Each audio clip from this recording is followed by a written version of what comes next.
I'm Jeff, 30 years old, and the co-owner of a successful game development studio that just landed a 7-figure publishing deal. My sister Amanda, a corporate attorney at Peterson and Blackwell, has always looked down on my career choice. When I shared our studio's latest achievement in the family chat, she publicly mocked me as an unemployed gamer living in Fantasyland. 2 weeks later, she desperately needed my expertise for a major case. The irony. Her mockery eventually cost her everything she valued most. Before I dive into this wild journey, drop a comment letting me know where you're watching from. Hit that like button and subscribe to join our storytelling community. Growing up in Lexington, Massachusetts, about 15 miles from Boston, meant living in the shadow of excellence. Our neighborhood was filled with doctors, professors, and executives who raised their children with clear expectations of success. My parents fit perfectly into this environment. My father, Richard, built his reputation as one of Boston's top cardiothoracic surgeons at Massachusetts General Hospital. My mother, Elizabeth, taught comparative literature at Boston College and published several well-respected books in her field. Then there was my sister Amanda, 3 years my senior, and the perfect embodiment of what a successful child should be. From her earliest school days, she collected achievements like trophies: valedictorian debate team captain, National Merit Scholar. Our family photo albums are filled with images of Amanda receiving awards, shaking hands with important people, and smiling confidently in her perfectly pressed outfits. I was different. While Amanda organized her bookshelf alphabetically by author at age 9, I was dismantling old computers in the basement to see how they worked. When she was preparing for debate tournaments, I was designing rudimentary games on my gateway computer. My parents' reactions to our different interests were telling.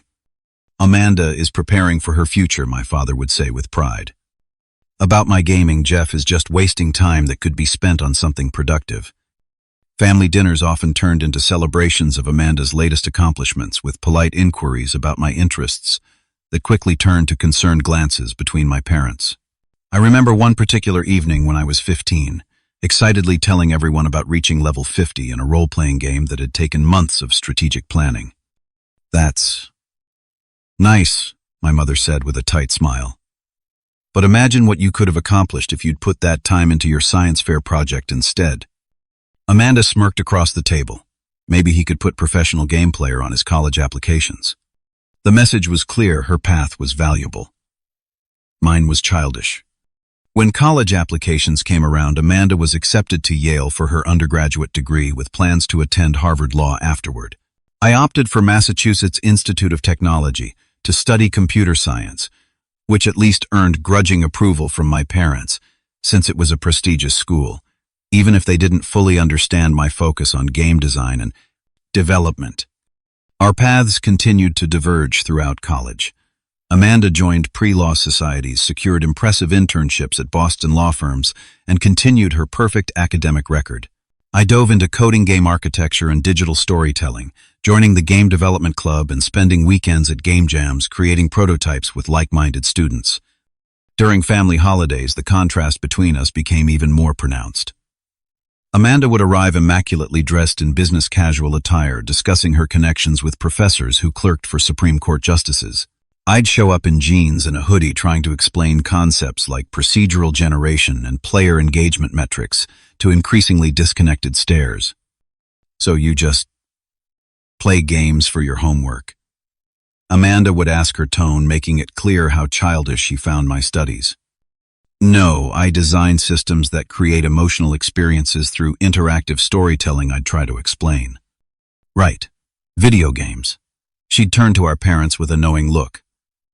At least MIT will give him a decent fallback when he realizes gaming isn't a real career path. After graduation, Amanda went straight to Harvard Law as planned.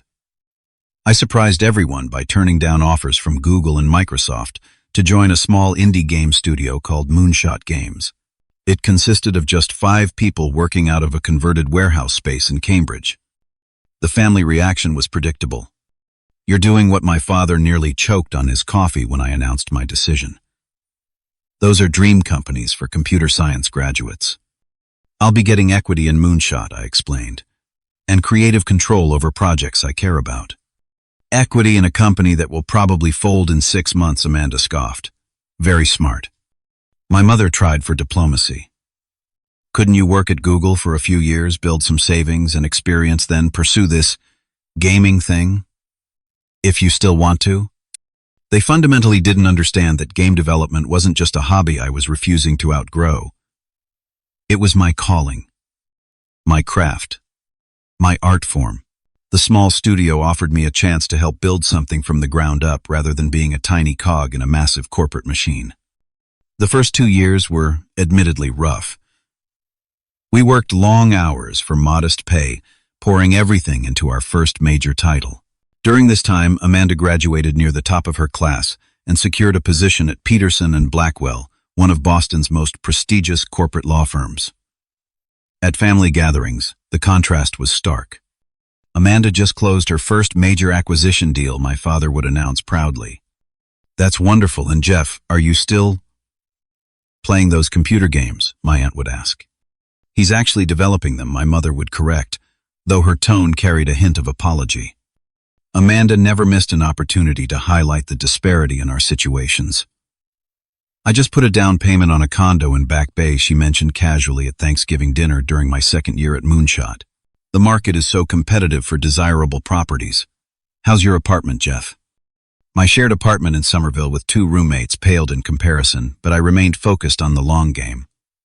While Amanda built her life around external validation and status, I was building something I truly believed in.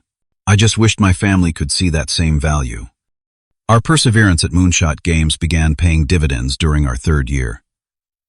Our debut title, Quantum Relay, a strategic puzzle game with innovative mechanics, started gaining traction among indie game enthusiasts.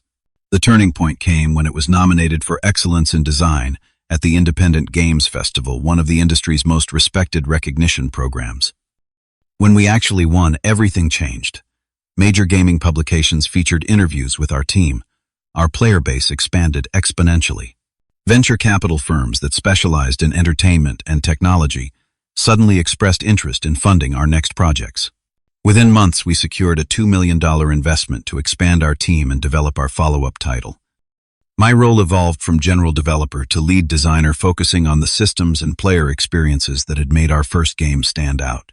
As we expanded to 15 employees, then 25, I became increasingly involved in the business aspects as well, eventually being named co-owner, alongside the original founder. 3 years after joining Moonshot as an entry-level developer, I was helping manage a thriving studio of 32 people, with 2 award-winning titles and a publishing deal with one of the industry's biggest names. My financial situation had transformed accordingly, though I kept the details private from my family. The warehouse space had been renovated into a proper office, with dedicated areas for different development teams, a motion capture room, and a relaxation space for employees. During this same period, Amanda established herself at Peterson and Blackwell. She specialized in corporate law, particularly intellectual property and technology licensing. Her meticulous nature and driving ambition made her a natural fit for the demanding environment of high-stakes corporate litigation. She purchased her luxury condo, drove a BMW, and wore designer clothes, all the external markers of success she had been raised to value. What Amanda couldn't stand, however, was that my career had defied her predictions. She had been so certain that my gaming hobby would lead to inevitable failure that my success threatened her worldview. At family gatherings, she began shifting her tactics from dismissal to minimization. "Indie games are just a bubble," she declared during a Sunday dinner at our parents' house. "These small studios get hot for a minute and then disappear. The real money is in legal services for the established technology sector." When I mentioned some positive coverage of our latest game in a major technology publication, she immediately countered, "Those gaming websites will write about anything. It's not like being featured in the Wall Street Journal." 2 weeks later, when Moonshot was actually mentioned in the Wall Street Journal's technology section, she pivoted again. "Well, they're just looking for quirky human interest stories. It doesn't mean the business model is sustainable." There was no winning with Amanda because the issue wasn't really about my career. It was about her need to maintain her position as the successful sibling. As my parents began to show genuine interest in my work, her dismissals became more aggressive. "Dad, you should come visit the studio sometime," I offered during a family barbecue. "We just installed a new motion capture system that's pretty fascinating to see in action." "I'd like that," he said, seeming genuinely curious. Amanda interrupted immediately. "Dad, didn't you say you were busy preparing for that cardiology conference? I'm sure you don't have time to watch people jumping around with ping-pong balls attached to their clothes." The pattern continued with increasing frequency. If I shared a business milestone, Amanda would change the subject to her latest case. If relatives asked about my work, she would interject with comments about the gaming fad eventually ending. What had once been simple sibling rivalry was evolving into something more persistent and calculated. Our parents began to notice.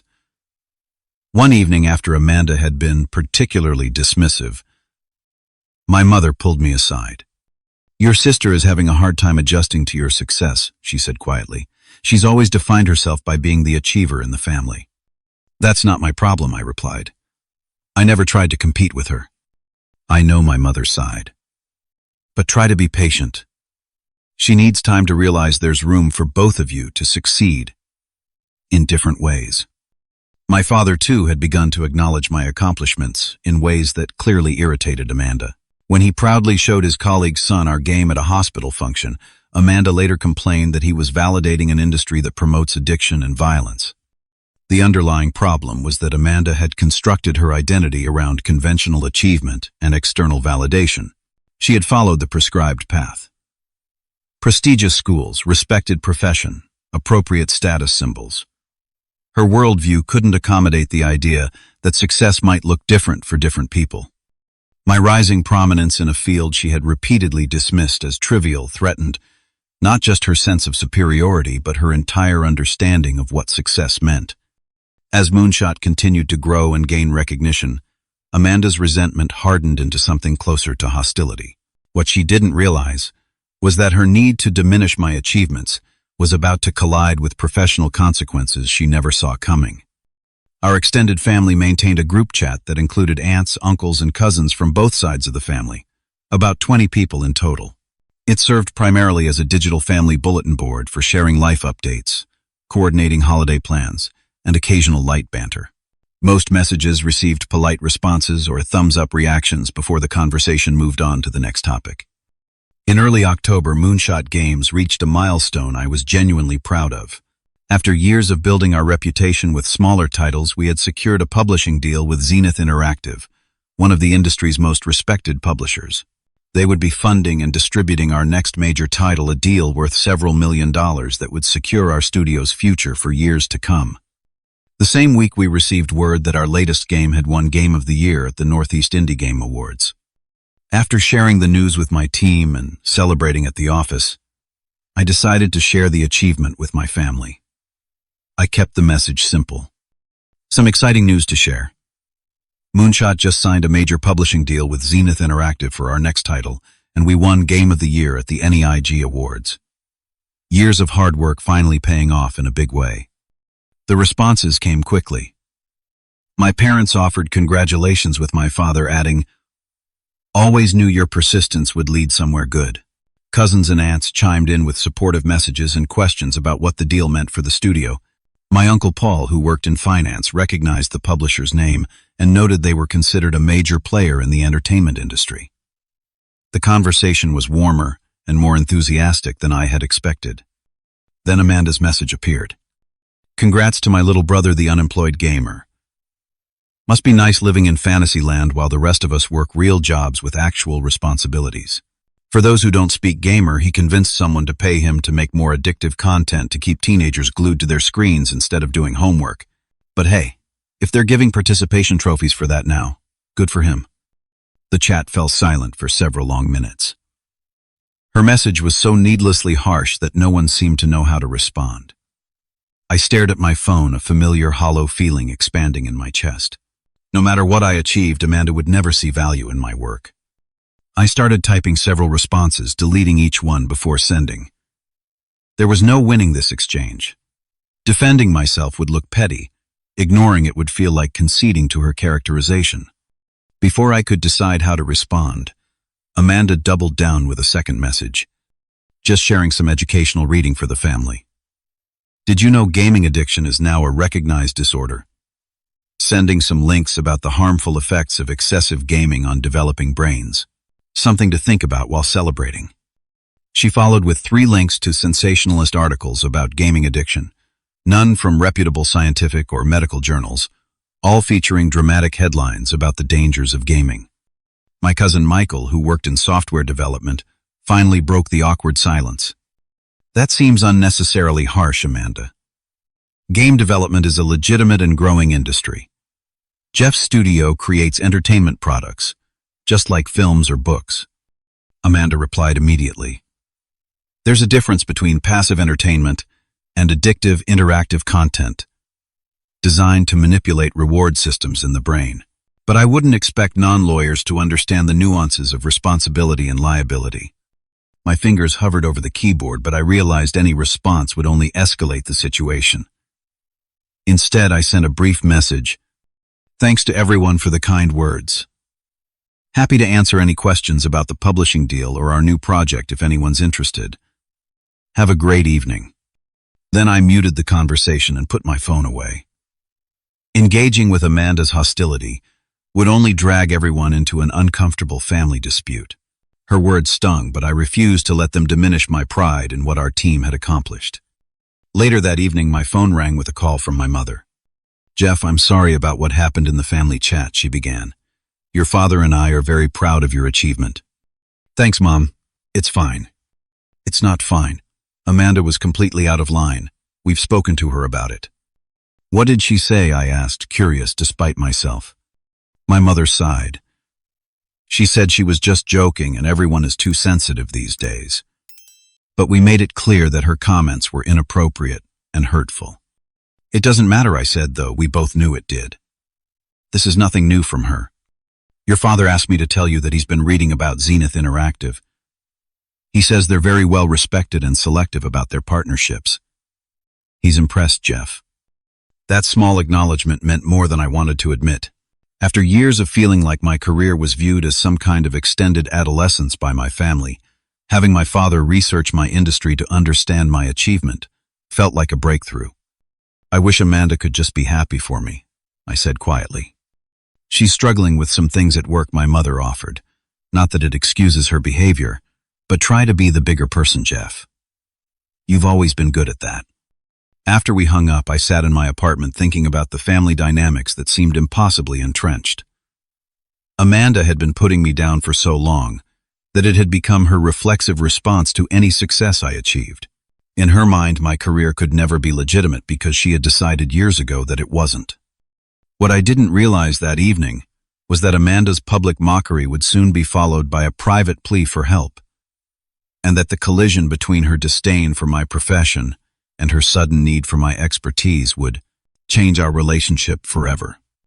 Exactly 16 days after the family chat incident, my phone rang with Amanda's name flashing on the screen.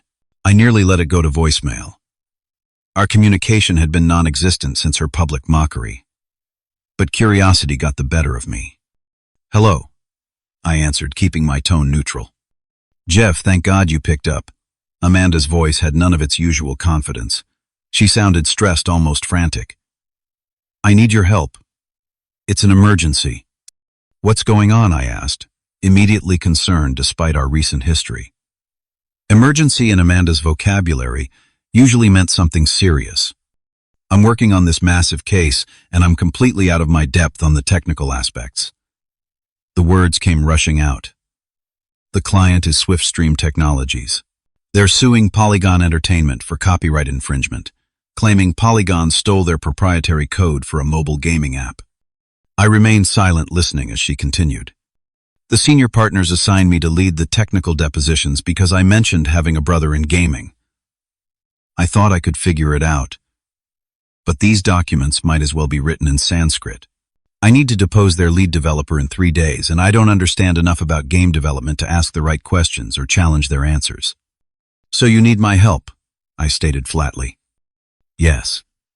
Could you just spend a few hours explaining the basics, game engines, development processes, how code is structured, whatever would help me understand enough to sound competent during the deposition? The irony was almost too perfect. The unemployed gamer was suddenly the expert whose knowledge was valuable. This sounds like a pretty significant case, I observed. It's huge. Potential damages in the 8-figure range. The partners are watching this one closely. She paused before adding, "It could fast-track me for partnership if I handle it well. And if you don't," another pause, "let's just say it wouldn't be good for my career trajectory."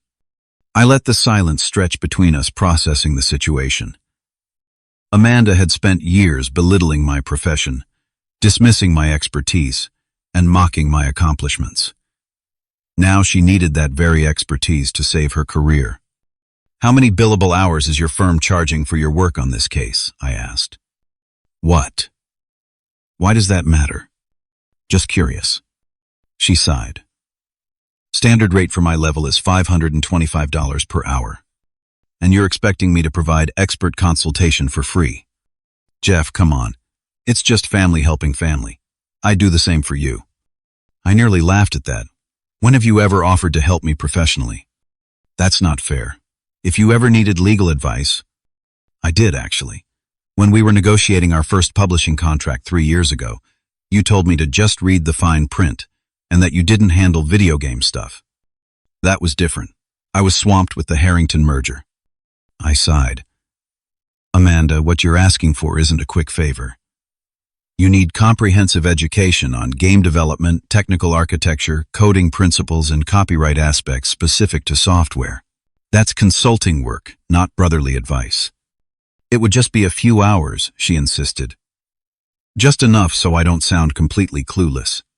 "How complex is the alleged infringement?" "They're claiming Polygon copied proprietary algorithms for character animation and in-app purchase systems." I whistled. "That's highly specialized knowledge. You'd need someone who understands both the technical implementation and the creative processes that might lead to similar solutions." "Exactly, that's why I need you. You know this stuff inside out." "I do," I agreed, "because it's my profession. The one you called Fantasyland work 2 weeks ago." Amanda was quiet for a moment. "Look, I'm sorry about that. I was having a bad day and took it out on you. It was unprofessional." "Unprofessional," I repeated the word. "Interesting choice of terms." "Jeff, please. I'm really in a bind here. The senior partners expect me to handle this, and I'm completely out of my depth." "I wouldn't ask if it wasn't important." I took a deep breath. "My consulting rate is $300 per hour, with a 10-hour minimum engagement. That includes a signed NDA and proper contracting through my business manager." The silence on the other end was deafening. "You're joking," she finally said. "You're charging your own sister." "I'm offering my professional services at my standard rate. The same rate I charge other legal firms when they need expert consultation on gaming and software development." "That's ridiculous. This would just be a few hours of conversation, not formal consulting." "What you're describing is exactly consulting. You need my professional expertise to perform your job effectively. Expertise that took years to develop and that your firm is billing the client for." "I can't believe you're doing this." Amanda's voice had shifted from desperate to indignant. "After everything our family has done for you." "What does that mean exactly?" "Mom and Dad paid for your education, supported you when you joined that tiny game company instead of getting a real job at Google. Now you're finally in a position to give something back, and you're treating family like a business transaction." I closed my eyes, feeling a familiar mixture of frustration and hurt. "Amanda, my time and expertise have value, just like yours do. You wouldn't work for free, and neither will I. This is different. This is a one-time emergency. Then you should have no problem getting your firm to approve a consulting fee. They're billing the client thousands of dollars for this case. $3,000 for expert consultation is a drop in the bucket. The budget is already set. There's no way to add consultants at this stage without raising red flags about my competence." And there it was, the real issue. Amanda didn't want to admit to her superiors that she needed help. She wanted to use my expertise while taking full credit for the resulting performance. "I can provide a referral to other consultants who might have more flexible rates," I offered. "There's no time. The deposition is in 3 days. That's not my emergency to solve. Amanda's tone turned cold. Fine. I'll remember this the next time you need something from me.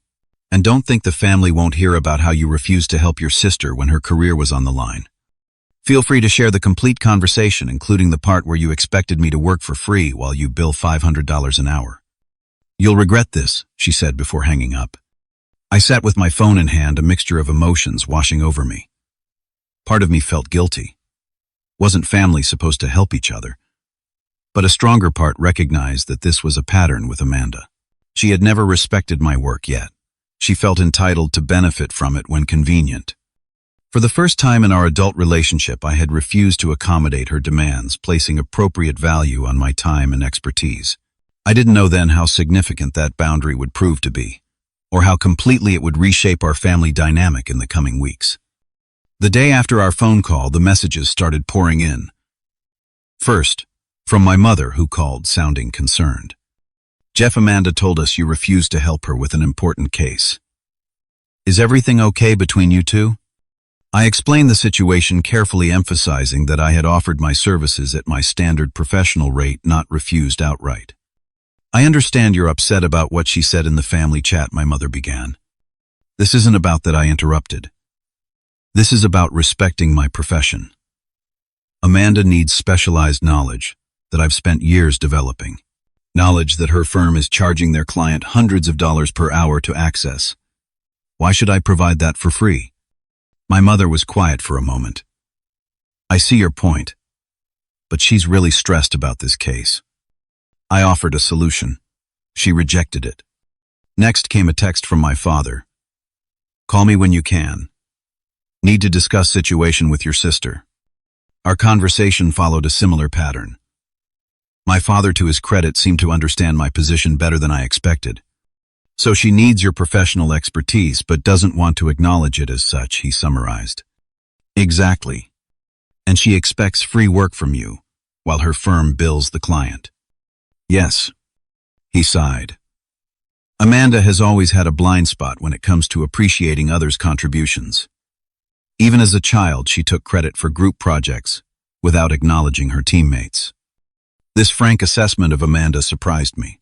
My father rarely criticized either of us. That said, he continued, family sometimes makes accommodations for each other. Perhaps there's a middle ground. Could you offer a reduced rate as a family courtesy? Dad, this isn't about the money. It's about respect. Amanda has dismissed my career for years, calling it childish and inconsequential.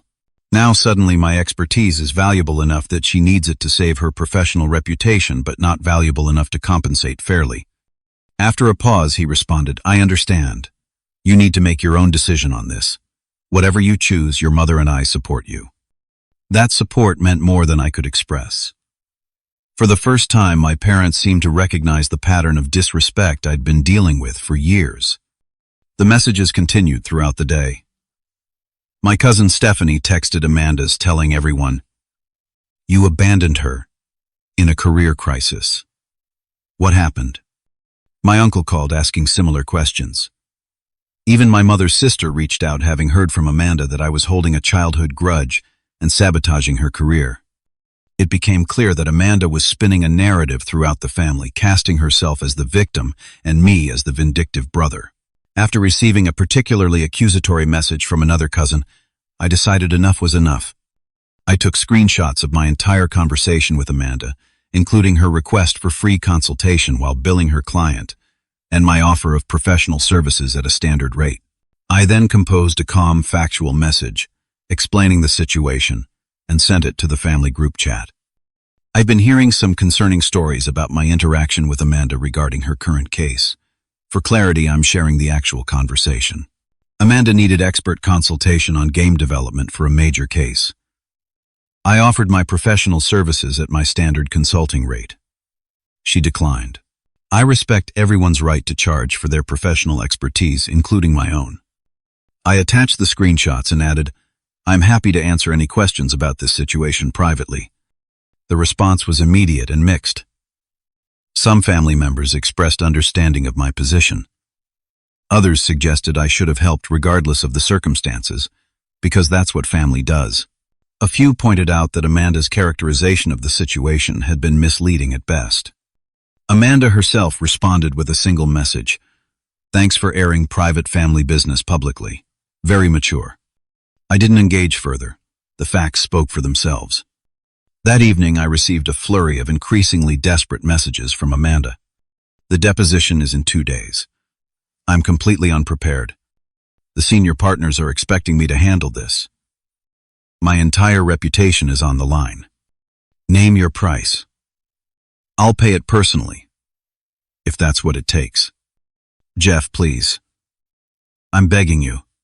By this point, her deadline was too close for me to rearrange my schedule anyway. I had commitments to my team and projects with firm deadlines. I sent a simple response: "I'm sorry, but I'm not available on such short notice. I hope you find the resources you need." She didn't reply.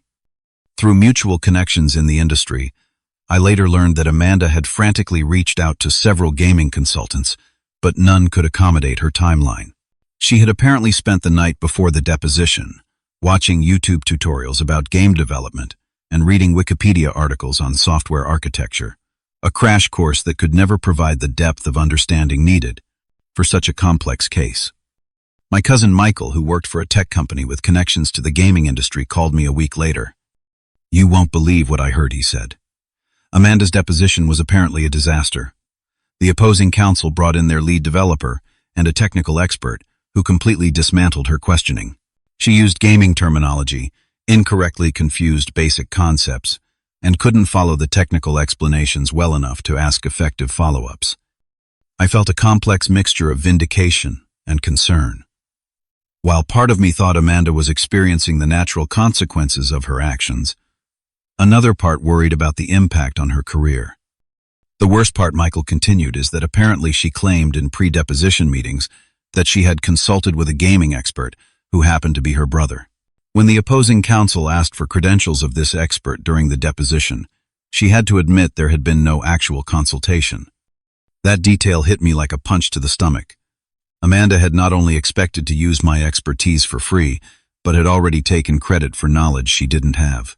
The situation had gone from professional discourtesy to something potentially more serious: misrepresentation, to her firm, and possibly to the court. Over the next 2 weeks, I heard fragments of information about the fallout. Amanda's firm lost a critical motion in the case, due in part to the failed technical depositions. The client was unhappy with the handling of the case. Amanda had been removed from the litigation team, but the damage was already done. Through family channels, I learned that Amanda was facing an internal review at her firm. The partners were concerned not just about her performance, but about her claim to have consulted with an expert when no such consultation had occurred. I maintained my distance from the situation, focusing on my own work and projects. But I couldn't help feeling that a significant shift had occurred in our family dynamic. For years, Amanda had positioned herself as the successful, responsible sibling, while portraying me as the underachiever playing with games. Now those roles had been dramatically reversed, and neither of us quite knew how to navigate this new reality. 3 weeks after the deposition incident, I received an unexpected call from a college friend who worked at a law firm that specialized in technology cases. "Jeff, have you been following what happened with Swiftstream versus Polygon Entertainment?" "Just bits and pieces," I admitted. "Why?"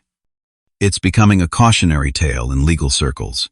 The attorney handling the technical aspects was completely unprepared, couldn't differentiate between game engines and development frameworks, confused client-side and server-side code. It was apparently painful to watch." I remained silent, not wanting to reveal my connection to the situation. "The really interesting part," he continued, "is that the attorney apparently claimed to have consulted with a gaming expert, but when pressed for details in court, couldn't produce any evidence of this consultation. The opposing counsel filed a motion questioning the attorney's professional ethics, suggesting they misrepresented their preparation to both the client and the court." "That sounds serious," I said carefully. "Extremely. The judge has referred the matter to the State Bar Association for review. Misrepresentation in court proceedings isn't taken lightly. After we hung up, I sat staring at my phone, processing the implications. This had escalated beyond a bad performance or a lost case. Amanda was potentially facing professional ethics violations, the kind that could threaten her law license. I debated whether to reach out to her, but before I could decide, I received a call from my father. "Jeff, I need to tell you something concerning," he began, his voice heavy. "Amanda is in serious professional trouble. Her firm conducted an internal investigation after the SwiftStream case and found evidence that she misrepresented her expertise and preparation to both the partners and the client." "What kind of evidence?" I asked. "Emails where she claimed to have consulted with a gaming industry expert, you, when presenting her qualification to lead the technical aspects of the case. When the partners asked for documentation of this consultation after the failed deposition, she couldn't provide any." I closed my eyes, the pieces falling into place. "She told them she had consulted with me before she even called me." "It appears so," my father confirmed. "The firm has placed her on administrative leave pending a disciplinary review." But that's not the worst of it.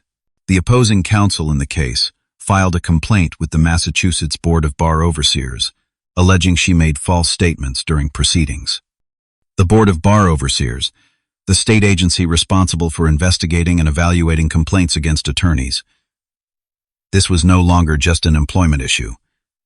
It was a threat to Amanda's law license and career. "I don't know what to say," I admitted. "Your mother and I are very concerned.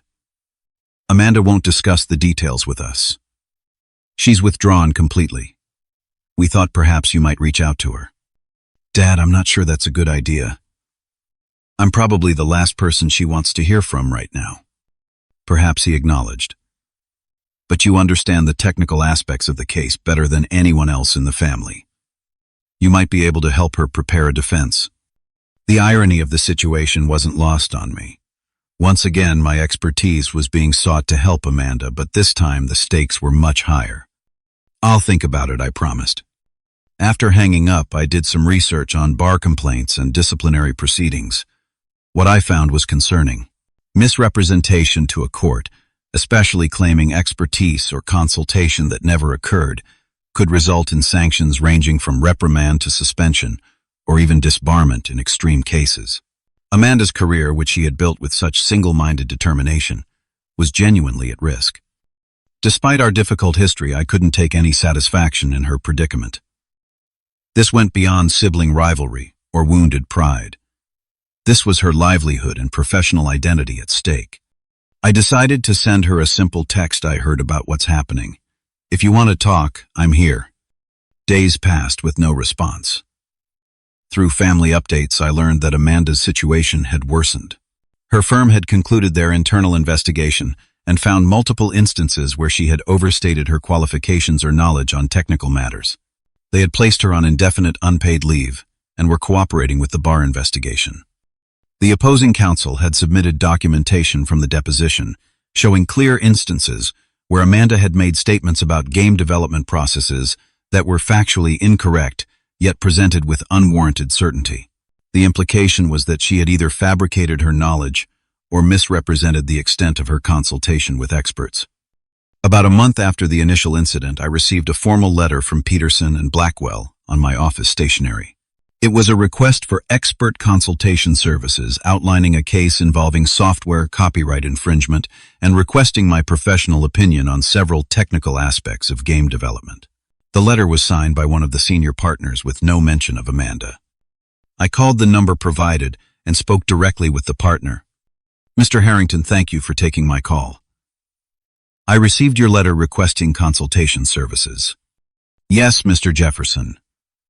We're handling a complex software infringement case and need an expert in game development architecture. Your name was suggested by several industry contacts." "I should mention that Amanda Jefferson is my sister," I said, feeling it was important to be transparent. A pause. "I'm aware of that relationship. I can assure you that Miss Jefferson is no longer involved with this or any other active cases at our firm." "I see." I hesitated before asking, "May I ask about her current status?" Another pause. I'm not at liberty to discuss personnel matters in detail. However, I can tell you that Miss Jefferson is currently on leave while addressing some professional conduct concerns with the appropriate authorities. After discussing the details of the potential consultation, I agreed to review their case materials and provide an initial assessment. As we were concluding the call, the partner added something unexpected. Mr. Jefferson, off the record. Your sister made some unfortunate choices, but she's not the first attorney to get in over her head on technical matters. What elevated this from a simple performance issue to an ethical concern was her misrepresentation about consultations that never occurred. Had she been honest about her limitations from the beginning, this situation could have been avoided entirely. That evening, I finally received a response from Amanda to my earlier text. The Bar Association has suspended my license for 6 months. Firm has terminated my employment. Can we meet tomorrow? I suggested a coffee shop halfway between our homes, and she agreed. The Amanda who arrived the next day bore little resemblance to the confident, polished attorney I was accustomed to seeing. Her hair was pulled back carelessly. Her clothes were casual, rather than her usual tailored suits, and the dark circles under her eyes spoke of sleepless nights. "Thank you for meeting me," she said, as she sat down, her voice subdued. "Of course." She stared into her coffee cup for a long moment before speaking. "I've lost everything. My job, my professional reputation, my license, at least temporarily." "I'm sorry," I said, and meant it. "What happens now?" 6-month suspension, ethics classes, and supervised practice for a year after reinstatement. If all goes well, I can fully restore my license after that. But my career at Peterson and Blackwell is over. No prestigious firm will touch me after this. I nodded, unsure what comfort I could offer. "The thing is," she continued, "I never meant for it to go this far. When the partners were looking for someone to handle the technical aspects of the case, I mentioned having a brother in game development. I thought it would give me an edge in getting assigned to the case. I planned to talk to you before the deposition, but I kept putting it off." "Why?" I asked, genuinely curious. She looked up, meeting my eyes for the first time. "Because I was embarrassed. After years of telling everyone that your career wasn't serious or professional, I suddenly needed your expertise to save mine. And then when I finally called you, and you wouldn't help me for free," she trailed off. "You were angry," I finished for her. "Yes, and too proud to admit I was wrong. So I tried to fake my way through it, and it blew up spectacularly." She gave a bitter laugh.